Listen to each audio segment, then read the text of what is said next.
का स्वदेशी उत्पादन 70 लाख टन बढ़ाने के लिए 6 उर्वरक संयंत्रों का उद्धार किया जा रहा है। FCIL के गोरखपुर, सिंदरी, तलचर और रामागुंडम संयंत्र, HFCL की बरौनी इकाई और BVFCL की नामरू फोर्थ। सोने पर सुहागा ये है कि देश में अब बनेगा सिर्फ नीम लेपित यूरिया, क्योंकि इससे होगा किसानों का फायदा ही फायदा। अनाज का उत्पादन 10% तक बढ़ेगा। बढ़ेगी 10 से 15% नाइट्रोजन क्षमता।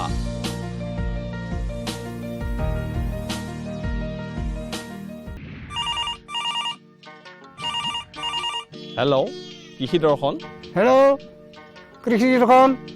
হয়, খেতিয়ক, পশুপালক আৰু মীন পালকৰ কৃষি, উদ্যান শস্য, পশুধন তথা হাঁহ কুকুৰা আৰু মীন পালন সম্পৰ্কীয় সমস্যাৰ সমাধান, বিভিন্ন চৰকাৰী আঁচনি, নতুন নতুন প্ৰযুক্তি আদিৰ বিষয়ে বিশেষজ্ঞৰ পৰা জানিবলৈ চাবলৈ নাপাহৰিব হেল্ল' কৃষি দৰ্শন। প্ৰচাৰিত হয় প্ৰতি বুধবাৰে সন্ধিয়া 5 বজাত। যোগাযোগৰ বাবে ফোন নম্বৰ হ'ল 9868488891 আৰু 9435047747। চাবলৈ নাপাহৰিব হেল্ল' কৃষি দৰ্শন।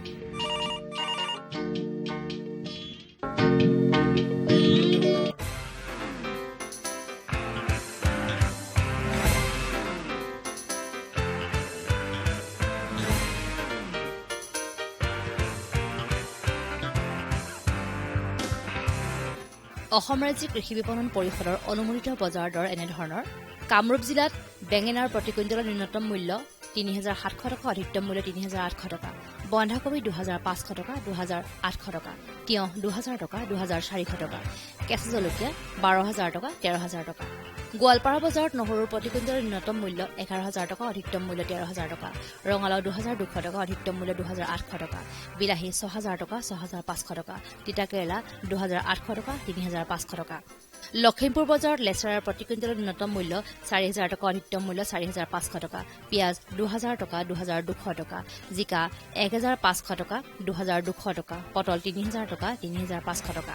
ধুবুৰী বজাৰত আলুৰ প্ৰতি কুইণ্টলৰ ন্যূনতম মূল্য ১৪০০ টকা, অধিকতম মূল্য ১৫০০ টকা, ভেন্দি ৪০০০ টকা, ৪৫০০ টকা, অমিতা ৩৫০০ টকা, ৩৭০০ টকা, আদা ১৩০০০ টকা, ১৩৫০০ টকা। মহাৰাষ্ট্ৰৰ পুনেৰ কৃষি বতৰ বিজ্ঞান কেন্দ্ৰৰ পৰা পোৱা বতৰৰ আগলি বতৰা অনুযায়ী কাইলৈ গুৱাহাটী আৰু ইয়াৰ দাঁতিকাষৰীয়া অঞ্চলৰ আকাশ আংশিকভাৱে ডাৱৰীয়া হৈ থকাৰ লগতে কোনো কোনো ঠাইত বৰষুণ হোৱাৰ সম্ভাৱনা আছে। বতাহ প্ৰতি ঘণ্টাত ৩ কিলোমিটাৰ বেগেৰে বলিব। আপেক্ষিক আৰ্দ্ৰতা ৭১% ভিতৰত থাকিব। অন্য খেতিত নহলেও আমাৰ ধান খেতিত বহুতো ধৰণৰ যন্ত্ৰপাতি বা কৃষি সা সঁজুলি ব্যৱহাৰ কৰা হয়। আমি আজি প্ৰথমে ধান ৰোৱনী যন্ত্ৰ বা পেডি ট্ৰেন্সপ্লেণ্টাৰ আৰু মেট নাৰ্চাৰী বা দলিচা পৰা কঠীয়াতলীৰ সম্পৰ্কত কিছু কথা জানি লওঁ। ৰোৱনী যন্ত্ৰৰ জৰিয়তে মেট নাৰ্চাৰী বা দলিচা পৰা কঠীয়া পথাৰত ৰোৱা পদ্ধতিকে যান্ত্ৰিক পদ্ধতিৰে ধান ৰোপণ বুলি কোৱা হয়। মেট নাৰ্চাৰী তৈয়াৰ কৰিবলৈ প্ৰয়োজন হোৱা সামগ্ৰীবোৰ হ'ল পলিথিন ছেট, কাঠৰ বা লোহাৰ ফ্ৰেম, পচন সাৰ, গজালি ওলোৱা শোধিত বীজ আদি। মেট নাৰ্চাৰী বা দলিচা কঠীয়াতলী দুই ধৰণে প্ৰস্তুত কৰিব পাৰি: বোকা পদ্ধতি আৰু শুকান পদ্ধতি। বোকা পদ্ধতি: ১ হেক্টৰ মাটিত ৰোৱাৰ বাবে ১.৫ মিটাৰ বহল, ৫০ মিটাৰ দীঘল আৰু ১৫ চেণ্টিমিটাৰ ওখ ভেটিত ১.৫ মিটাৰ বহল আৰু ৫০ মিটাৰ দীঘল সৰু সৰু ছিদ্ৰ বা ফুটা কৰা পলিথিন এখন পাৰি দিব লাগে। পলিথিনখনৰ ওপৰত মাটি আৰু পচন সাৰ ৪ ভাগ মাটি আৰু ১ ভাগ পচন সাৰ মিহলাই থপথপীয়াকৈ বোকা কৰি লেপ দিব লাগে। পলিথিনৰ ওপৰত বোকাৰ প্ৰলেপটো ১.৫ৰ পৰা ২.০ চেণ্টিমিটাৰতকৈ ডাঠ হ'ব নালাগে। এই জোখটো ঠিকে ৰাখিবলৈ উঠাই নি ব্যৱহাৰ কৰিব পৰা লোহাৰ বা কাঠৰ ফ্ৰেম কৰিব লাগে। প্ৰতি হেক্টৰ উচ্চ উৎপাদন জাতৰ ক্ষেত্ৰত ৪০ৰ পৰা ৫০ চেণ্টিগ্ৰাম আৰু বৰ্ণশংকৰ জাতৰ ক্ষেত্ৰত ২০ৰ পৰা ২৫ কিলোগ্ৰাম ভালদৰে শোধন কৰা আৰু গজালি ওলোৱা বীজ সমানে মাটিৰ ওপৰত ছটিয়াই দিব লাগে। প্ৰতি বৰ্গ কিলোমিটাৰত 1 পৰা 0 কিলোগ্ৰাম বীজ সাধাৰণতে ছটিয়ায়। ছটিওৱাৰ পিছত ভেটিটো 2 পৰা 3 দিন খেৰ বা কলপাতেৰে ঢাকি থব লাগে। দুটা ভেটিৰ মাজত 50 চেণ্টিমিটাৰ বহল নলাৰ ব্যৱস্থা থাকিব লাগে। গজালি ওলোৱা পৰ্যন্ত 2 পৰা 3 দিন জিঞ্জিৰেৰে পানী ছটিয়াব লাগে। গতিকে আহক মেট নাৰ্চাৰী কেনে জোখত কিদৰে তৈয়াৰ কৰিব লাগে প্ৰদৰ্শন কৰি দেখুৱাইছে নগাঁও কৃষি বিজ্ঞান কেন্দ্ৰৰ পাম পৰিচালক শ্ৰী শংকুমণি শৰ্মাই। শালি ধানৰ কঠীয়া তলি প্ৰস্তুত কৰাৰ এটা নতুন পদ্ধতি আৰু আধুনিক পদ্ধতি। এই পদ্ধতিত আমি দলিচা কঠীয়া কৰাৰ বিষয়ে দেখুৱাম। তো তাৰ কাৰণে আমি প্ৰথমে এটা ওখ জেগা ঠাই বাছনি কৰিব লাগিব, যাতে বানপানী বা অন্য পানীৰ অসুবিধাৰ পৰা আমি বাচি থাকিব পাৰোঁ।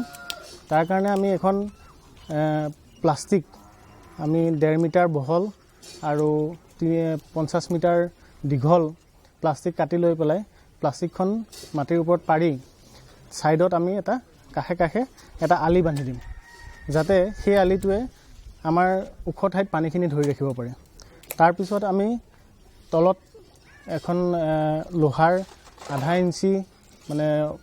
ইঞ্চি ওখ 1.5 মিটাৰ বহল আৰু 3 মিটাৰ দীঘল এটা লোহাৰ ফ্ৰেম ল'ম। সেই ফ্ৰেমটোৰ ভিতৰত আমি খুব মসৃণকৈ বনাই লোৱা মাটিৰ পলেপ এটা দিম, বোকাৰ পলেপ এটা দিম। সেই পলেপটোৰ ওপৰতো আমি বাঁহৰে হওক বা কাঠৰে হওক, নহ'লে খুব বেছি ভাল আমাৰ কলগছৰ ভিতৰৰ যিডাল পচলা হয়, সেই কলগছৰ পচলাটো দি আমি ধুনীয়াকৈ সমান কৰিম। সমান কৰি উঠি তাত আমি 80% অংকুৰিত যি আমাৰ শালি ধানৰ কঠীয়া আছে, সেই কঠীয়াখিনি আমি শোধন কৰি পেলাই ইয়াত দিয়াৰ ব্যৱস্থা কৰিম। শোধন কৰিবৰ কাৰণে আমি বেভিচিন বা কাৰ্বক্সিন প্ৰতি কেজি বীজৰ বাবে 2 গ্ৰামকৈ দিলোঁ। দি সেইখিনি শোধন কৰি আমি 12 পৰা 24 ঘণ্টা সময় তিয়ালোঁ। তিয়াই আমি 24 পৰা 48 ঘণ্টা সময় আমি তাক গাপ দিলোঁ। গাপ দিয়াৰ পিছত যেতিয়া 80% তাৰ অংকুৰণ হ'ব, সেই বীজখিনি আমি ইয়াত পাতলকৈ ধুনীয়াকৈ সিঁচি দিম। সিঁচি দিয়াৰ পিছত সেই বীজখিনিৰ ওপৰত আমি এখন কলপাতেই হওক বা আমাৰ ধান খেৰেই হওক, সেই ধান খেৰ দি পেলাই আমি তাক ঢাকি দিলোঁ। শালি ধানৰ কঠীয়াখিনি আমি বীজ শোধন কৰিবলৈ কাৰ্বক্সিন জাতীয় ভেঁকুৰনাশক দৰৱ দি পেলাই আমি বীজখিনি শোধন কৰি ল'ম। 1 কেজি বীজৰ বাবে আমি 2 গ্ৰামকৈ ঔষধ দিলেই হ'ল। দি সেইখিনি আমি 12 পৰা 24 ঘণ্টা সময় পানীত তিয়াই ৰাখিম। তিয়াই তাক আমি 24 পৰা 48 ঘণ্টা সময় আমি তাক গাপ দিম। গাপ দিয়াৰ পিছত যেতিয়া 80% বীজ অংকুৰিত হ'ব, সেই বীজখিনি আনি পেলাই আমি কঠীয়াতলি যিখন বনাইছোঁ মেট নাৰ্চাৰী, সেইখনত আমি পাতলকৈ সিঁচি দিম। বেছি ডাঠ কৰিবলৈ নালাগে, কিহৰ কাৰণে? ডাঠ কৰিলে আমি মেচিনেৰে লোৱাৰ সময়ত অসুবিধা হয়। পাতল কৰিলে ধুনীয়াকৈ এডাল বা দুডালকৈ ল'ব পৰা হয়। তাৰপিছত সিঁচাৰ পিছত আমি তাক ধান খেৰ নহ'লে আমি কলপাতে দি ঢাকি দিম, যাতে চৰাই চিৰিকটি আৰু বৰষুণৰ পানীয়ে যাতে বীজখিনি নষ্ট কৰিব নোৱাৰে। তাৰপিছত আমি এই কঠীয়াতলিখনৰ কাষত যিটো আমাৰ আলিৰ কাষত যিটো লৌৰ থাকিব, সেই লৌৰটোত আমি 1 পৰা 1.5 চেণ্টিমিটাৰমান পানী ৰাখিব লাগিব, যাতে কঠীয়াতলিখনে পৰ্যাপ্ত পৰিমাণে পানী পাই থাকে আৰু কঠীয়াতলিখনত পানীৰ অভাৱ নহয় আৰু বোকাখিনি যাতে শুকাই হৈ পেলাই নাফাটে। তাৰ বাবে আমি তাত পানীৰ ব্যৱস্থাটো কৰি ৰাখিব লাগিব। আৰু আমি 4-5 দিনৰ মূৰে মূৰে যিটো আমাৰ জিঞ্জিৰি আছে পানী দিয়া, সেই জিঞ্জিৰি দি পেলাই কঠীয়াতলিখনত ধুনীয়াকৈ আমি পানী দিয়াৰ ব্যৱস্থা কৰিব লাগে।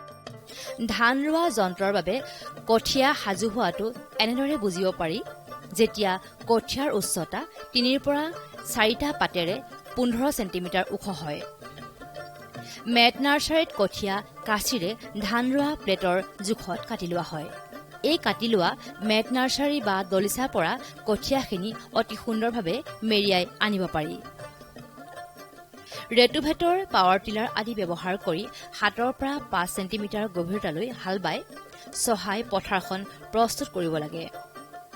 তাৰ পিছত বোকা কৰি ময়াই 12 পৰা 24 ঘণ্টা ৰৈ দিব লাগে। ৰোৱাৰ এদিনৰ পূৰ্বে মাটিখিনিত পানী প্ৰয়োগ কৰিব লাগে। ৰোৱাৰ সময়ত মূল পথাৰত 1 পৰা 2 চেণ্টিমিটাৰ গভীৰতাৰ পানী থাকিব লাগে। গতিকে যান্ত্ৰিক পদ্ধতিৰে ধান ৰোৱা সম্পৰ্কত নগাঁও কৃষি বিজ্ঞান কেন্দ্ৰৰ মুৰব্বী তথা প্ৰধান বিজ্ঞানী ডক্টৰ নিৰঞ্জন ডেকাই কি কয় শুনোচোন আহক। আমি আজি এনেকুৱা এখন কৃষি বিজ্ঞান কেন্দ্ৰৰ পথাৰত আছোঁ য'ত ধানৰ বীজ উৎপাদন কৰা হয় আৰু এই ধানৰ বীজ উৎপাদন কৰিবলৈ যাওঁতে ইয়াত আমি কৃষি যান্ত্ৰিকীকৰণৰ সুবিধাখিনি গ্ৰহণ কৰা হৈছে আৰু ইয়াত সুবিধা হিচাপে ইয়াত যিটো আপোনাৰ মেকানিকেল ট্ৰেন্সপ্লেণ্টাৰ ইউজ কৰি ইয়াত কঠীয়া ৰোপণ কৰা হ'ব এতিয়া আৰু ইয়াৰ কথা হ'ল মেকানিকেল ট্ৰেন্সপ্লেণ্টাৰ ব্যৱহাৰ কৰি কৰাৰ তাৰ প্ৰাথমিক চৰ্তই হ'ল যে আমি মেট নাৰ্চাৰী অবিহনে এই কামটো আমি কৰিব নোৱাৰোঁ কাৰণ মেট নাৰ্চাৰী এখন বনোৱাৰ পিছতহে সেই কঠীয়াখিনিকহে আমি ইয়াত লগাব পাৰোঁ এই ট্ৰেন্সপ্লাণ্টাৰৰ সহায়ত ইয়াত ট্ৰেন্সপ্লেণ্টাৰ অৱশ্যে দুই ধৰণৰ ট্ৰেন্সপ্লেণ্টাৰ আছে আমাৰ ইয়াত মোৰ সোঁফালে যিটো আছে এইটো হ'ল ৱাক বিহাইণ্ড ট্ৰেন্সপ্লেণ্টাৰ মানে ৱাক বিহাইণ্ড মানে ইয়াৰ পিছফালে খোজকাঢ়ি আমি চলাওঁ আৰু এটা আছে ৰাইডিং টাইপ বহি চলাব পৰা এইখনৰ হ'ল 4ৰ পৰা 6টা আমি তেনেকুৱা বেলেগ বেলেগ মানে ৰ' আমি কৰিব পাৰি আৰু যিখন ৰাইডিং বহি চলাব পৰা সেইখনত 6ৰ পৰা 8টা শাৰী একেলগে কৰিব পাৰোঁ তো কথা হ'ল যে ইয়াৰ কিনো ডিফাৰেঞ্চ আছে আমাৰ যিটো নৰ্মেল মানুহে যিটো হাতেৰে ৰোৱাতকৈ আমি যদি চাওঁ যে ইয়াৰ কণ্ডিশ্যন এটাই যে ই অলপ কম দিনীয়া কঠীয়া ইয়াত আমি ব্যৱহাৰ কৰিব লাগে 14ৰ পৰা 18 দিনীয়া আৰু কথা হ'ল কোনো ক্ষেত্ৰতে আমাৰ 20 চেণ্টিমিটাৰতকৈ বেছি ওখ হ'ব নালাগে ইয়াত যেতিয়া ব্যৱহৃত হ'ব কঠীয়াবিলাক গতিকে আৰু কঠীয়া সিঁচোতে মেট নাৰ্চাৰীত অলপ ঘনকৈ সিঁচিব লাগে কাৰণ কিবা কাৰণত যদি মিছ হৈ যায় মেচিনে যেতিয়া 2ৰ পৰা 4ডালকৈ কঠীয়া ল'ব আৰু ইমান সমভাৱে ই দিব যে গোটেই আপোনাৰ কঠীয়াতলিখনত যিটো প্লেন ডেঞ্চিটি পপুলেশ্যন ডেঞ্চিটিটো ইউনিফৰ্ম হ'ব আল্টিমেটলি আপুনি যিখিনি সাৰ প্ৰয়োগ কৰিছে এই সাৰখিনি সমভাৱে সকলোৱে পাব আৰু কথা হ'ল ইয়াত মাত্ৰ আমি যদি চাওঁ গোটেই দিনটোত আমি এই 10 বিঘা মাটি যদি ৰুৱেও 10 বিঘা মাটি ৰুৱে যদিও মাত্ৰ 3জন মানুহ গোটেই দিনটোত 3জন মানুহৰহে দৰকাৰ হৈ যায় 3জন মানুহ মানে এজনে চলাই থাকিব দুজনে কঠীয়াবিলাক আনি যোগান ধৰি তাত মেট নাৰ্চাৰীৰ পৰা কাটি আনি ফিট কৰি যাব গতিকে ই এটা বহুত হয় এনেকুৱা হয় যে আপুনি এবিঘাত যদি চোৱা যায় ইয়াক আমাক 100 টকাৰো তেলৰ দৰকাৰ নহয় তাতকৈও কম হয় একচুৱেলি 1 লিটাৰ তেল বা তাতকৈ অকণ কমতে হৈ যায় কিন্তু তথাপিতো আমি ল'লোঁ যে এইটো হয় কিন্তু ইয়াৰ পিছত যদি আমি যেতিয়া মেকানিকেল ট্ৰেন্সপ্লেণ্টাৰ ব্যৱহাৰ কৰিম ইউনিফৰ্ম গেপ তাৰ ডিষ্টেঞ্চ লাইনবিলাকৰ ডিষ্টেঞ্চটো যিটো থাকে পৰৱৰ্তী পৰ্যায়ত যদি এগ্ৰনমিক প্ৰেক্টিছ আছে ধৰক আমি সাৰ প্ৰয়োগ কৰা বনবাত নিৰণি কৰা স্প্ৰে কৰা এই গোটেইখিনি কাম বৰ সুন্দৰভাৱে কৰিব পৰা যায় আমি ইয়াত আৰু এটা দেখা যায় যে এইটো হ'ল women friendly date means drudgery reduction ইয়াত আমাৰ লেবাৰবিলাকৰ কোনো কষ্টই নহয় ইমান সহজে হেণ্ডেল কৰিব পাৰে আৰু কথাটো হ'ল যে ইয়াক আমি ই এটা ভাল অপৰচুনিটি আমাৰ এংগেজমেণ্ট বা এমপ্লয়মেণ্ট অপৰচুনিটি এটা দিয়ে কাৰণ কাষ্টম হায়াৰিং বা কাষ্টম ছাৰ্ভিচ চেণ্টাৰবিলাকক CSC বিলাকক ই হয় কি যে এইটো তেওঁলোকে মানে ভাড়াত চলাই যথেষ্টখিনি টকা ইনকাম কৰিব পাৰে গতিকে ই এটা ইনকাম জেনেৰেশ্যনৰ ৰাস্তা আৰু এইটো হ'ল আমাৰ ওমেন ফ্ৰেণ্ডলি হয় আৰু বিভিন্ন একচুৱেলি ইয়াৰ টাইম ছেভিং বা বেলেগ ধৰণৰ হেৰি হয় ইয়াৰ খুব কম সময়তে কম খৰচতে আমি আমাৰ নিজৰ মাটিডৰা আমি ৰুবলৈ পাৰোঁ যান্ত্ৰিক পদ্ধতিৰে ধান ৰোপণৰ লাভালাভসমূহ এনেধৰণৰ কম বনোৱা বা ৰোৱনীৰ দ্বাৰা ধান ৰুব পাৰি যান্ত্ৰিক পদ্ধতিৰে 4জন মানুহে কমেও প্ৰতিদিনে 8ৰ পৰা 10 বিঘা পৰ্যন্ত ধান ৰুব পাৰে কঠীয়াতলিৰ পৰা উঠাই আনোতে কঠীয়াবোৰৰ শিপা কমকৈ ছিঙে কঠীয়া সোনকালে পথাৰত বাঢ়ে আৰু সমভাৱে বৃদ্ধি হয় শাৰীকৈ ৰোৱাৰ বাবে যান্ত্ৰিক প্ৰক্ৰিয়াৰে বনবাত নিয়ন্ত্ৰণ কৰাত সুবিধা হয় গ্ৰামাঞ্চলৰ যুৱক আৰু মহিলাসকলৰ বাবে স্বনিৰ্ভৰশীল হোৱাৰ পথ মুকলি কৰে এইবাৰ চাওঁ আহক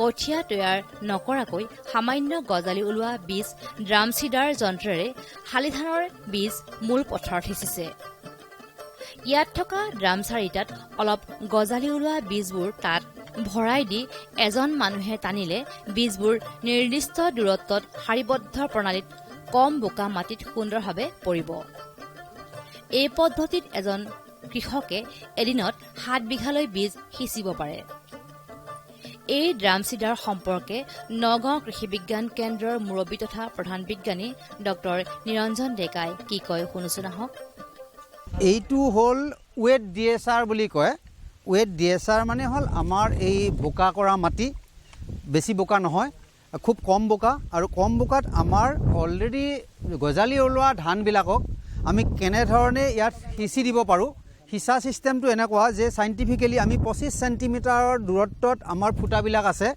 এয়া ড্ৰামবিলাকত আমি গজালি ওলোৱা ধানবিলাক লৈছোঁ, কিন্তু গজালিটো বেছি দীঘল গজালি নহয়, জাষ্ট ছুটিয়াইছে, অকণ ওলাইছেহে আৰু গজালিটো ফাট মেলি।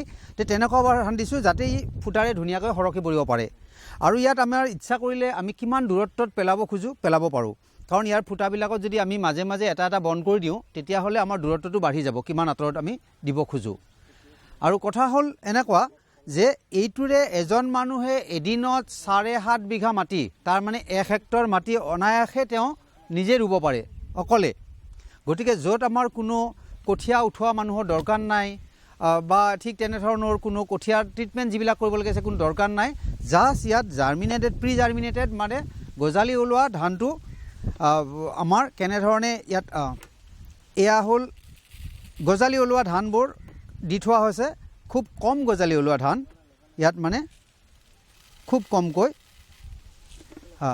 আৰু আমি ইয়াত আজি মানে সাফৰটো ভালকৈ দিয়া যে এই আমাৰ উদ্দেশ্যটো কিন্তু এনেকুৱা যে আমাৰ খৰচ কমাব লাগে, সময় বচাব লাগে, কিন্তু ইয়াত এটা কণ্ডিশ্যন আছে। কণ্ডিশ্যনটো এনেকুৱা, আমাৰ যদি বেছি বোকা হৈছে মাটি তেতিয়াহ'লে ইয়াক কিন্তু দিগদাৰী আছে, কাৰণ ই বোকাত বা পানীত তলত যেতিয়া সোমাই যাব অলপ অসুবিধা হ'ব। সেইকাৰণে কৈছোঁ যে আমাৰ কম বোকা যিবিলাক মানে খুব সুন্দৰ, বৰ্তমান অৱশ্যে সুন্দৰ বোকা হৈ আছে, ইয়াত পৰাৰ পিছতে কেইদিনমান পিছতে সি যেতিয়া গজালি ওলাব তাৰপিছত কিন্তু কোনো ডিফাৰেঞ্চ নাপায় আপুনি। মই ট্ৰেন্সপ্লেণ্ট কৰিছিলোঁ যে মাটি ৰোপণ কৰিছিলোঁ বেলেগকৈ নে নিজে হ'ল গম নাপায়। এই ডিফাৰেঞ্চটো আচলতে দুইটা ছিষ্টেমে আমি দেখাৰ কাৰণে আমি কাষতে এইটো ডেমনষ্ট্ৰেশ্যনো কৰিছোঁ। আৰু এইটো সুন্দৰ, মানে খুব কম খৰচী। আৰু ইয়াত এটা এইটোও হয় যে পৰৱৰ্তী পৰ্যায়ত আমি যদি যিবিলাক আমাৰ কাম আছে, আমাৰ বন বাট নিৰোৱা কাম বা অন্যান্য যিবিলাক কাম আছে কৰিব পাৰি। আৰু ইয়াত আমাৰ ষাঠি বা এনেধৰণৰ আমাৰ যিবিলাক আছে না আপোনাৰ উইডিচাইড বা হাৰ্বিচাইড বা বনবাত নিৰণি কৰা বনবাত নাশক যিবিলাক আছে, আমাৰ কৃষকসকলৰ এটা মানে সম্যক জ্ঞান থাকিব লাগে আচলতে যে আমাৰ এই যিটো গজালি মেলাটো কেনেধৰণৰ হ'ব লাগে। গজালি মেলাটো জাষ্ট ছুটিয়াইছে, তে বেছি দীঘল হ'লে কিন্তু ই ব্লক কৰি দিব ফুটাকেইটা। সেইকাৰণে আমাৰ জাষ্ট ছুটিয়াইছে, তেনেধৰণৰ আমি ধানখিনি চিলেক্ট কৰিব লাগে। ইয়াৰ কাৰণে বেছি সময় নালাগে। আমি দেখিছোঁ যে ইয়াক 7.5 বিঘা অতি কম সময়ৰ ভিতৰতে কৰিব পাৰি। আৰু কণ্ডিশ্যন এইটোৱে, ই খুব ইফেক্টিভ হয় যদিহে আমাৰ বানপানী যিবিলাক অধ্যুষিত অঞ্চল, বানপানী হৈ যোৱাৰ পিছত আমাৰ যেতিয়া এনেকুৱা এটা পৰিৱেশ আহি যায় যে অলপ বোকা ভাৱ এটা আছে, পানীও নাইকিয়া হৈ গৈছে, তাত কিন্তু ই বেছি ইফেক্টিভ। কাৰণ ই আমাক আৰু এটা কাম দিয়ে যে 7 পৰা 10 দিন সময় আমাৰ টোটেল হেৰিত কম লাগিব, ডিউৰেশ্যনটো কমি যায়, খেতিৰ ডিউৰেশ্যনটো কমি যায়। অসম চৰকাৰৰ কৃষি বিভাগৰ জৰিয়তে বিভিন্ন আঁচনি ৰূপায়িত হৈ আছে। এপাৰ্টে অসম কৃষি বাণিজ্য আৰু গ্ৰাম্য ৰূপান্তৰকৰণ প্ৰকল্পৰ অধীনত কৃষকসকলৰ মাজত বিভিন্ন ধৰণৰ কৃষি যন্ত্ৰৰ ব্যৱহাৰৰ সুবিধা আগবঢ়াইছে। নগাঁও কৃষি বিজ্ঞান কেন্দ্ৰত উপলব্ধ বিভিন্ন যন্ত্ৰবোৰৰ ভিতৰত আছে mini combine harvester, paddy reaper, thresher, paddy transplanter ইত্যাদি। এই সম্পৰ্কে এপাৰ্ট নগাঁও KVKত নিয়োজিত প্ৰকল্প সহায়িকা প্ৰিয়ংকা ডেকাই কৃষিযন্ত্ৰ কেইটামান প্ৰদৰ্শনেৰে এনেদৰে কয়। এইটো হ'ল আমাৰ মিনি কম্বাইন হাৰ্ভেষ্টাৰ। এইটোৰ দাম হ'ল আমাৰ 12 লাখৰ পৰা 13 লাখৰ ভিতৰত পোৱা যায়। ইয়াত আমাৰ 4টা কাম একেলগে কৰিব পাৰি, য'ত আমাৰ ধানটো কাটি পিনে মৰণা মাৰি লগতে আমি বাঁহ দি পিনে বেগিংটো কৰিব পাৰোঁ। এইটোত খালি আমাৰ ইয়াত এটা অসুবিধা আছে যে আমি চিড প্ৰডাকশ্যন প্লটত আমি ইয়াত ধানটো কাটিলে ধানটো মিক্স হোৱাৰ সম্ভাৱনা থাকে। সেইটো কাৰণে আমি চিড প্ৰডাকশ্যন প্লটত এইটো আমি নকৰাটো বেছি ভাল হয়। লগতে আমাৰ এতিয়া আছে এইটো ট্ৰেন্সপ্লেণ্টাৰটো, যিটো আমাৰ মেট নাৰ্চাৰী হিচাপে আমাৰ এইটো ব্যৱহাৰ, মেট নাৰ্চাৰী কঠীয়াটো মেট নাৰ্চাৰী বনাই পিনে এইটো আমাৰ মেচিন দি ট্ৰেন্সপ্লেণ্ট কৰিব পাৰি। লগতে এইটো আমাৰ ৱমেন ফ্ৰেণ্ডলিও হয়, যিটো মহিলাবোৰেও মানে কাম কৰিব পাৰে। এইটো হ'ল আমাৰ ৱাক বিহাইণ্ড ট্ৰেন্সপ্লেণ্টাৰ বুলি কোৱা হয়।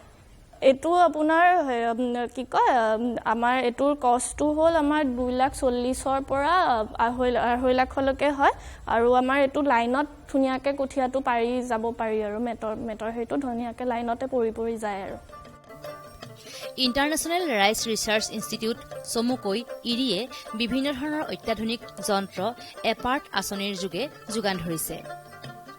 এইসমূহৰ ভিতৰত নতুন এটা বৃহৎ যন্ত্ৰ হ'ল ৰিচাৰ্কুলেটিং ৱেটছ ড্ৰায়াৰ, যিটোৰ সহায়ত 1.5-2 ঘণ্টাৰ ভিতৰত 100 মোন পৰ্যন্ত ধান শুকাব পাৰে।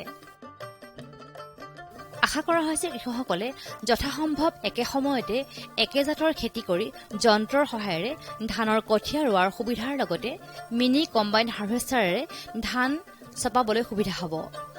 ইয়াৰ লগতে থকা আন আন যন্ত্ৰ বা সঁজুলি ব্যৱহাৰ কৰি উপকৃত হ'ব। किसान भाइयों गांठ बांध लो, गांठ बांध लो, बहुत बहुत है काम की समृद्धि के पैगाम की। मिट्टी के मिजाज को समझो, मिट्टी के हर राज को समझो, मिट्टी की तुम जांच कराओ, मुफ्त सॉइल हेल्थ कार्ड ले जाओ। कभी मुनासिब बीज लगाओ, सही किस्म की खाद ले आओ, जितनी जरूरी उतनी डालो, सही मात्रा खुद पहचानो, इसको अपना मंत्र बना लो, मिट्टी की सेहत को जानो।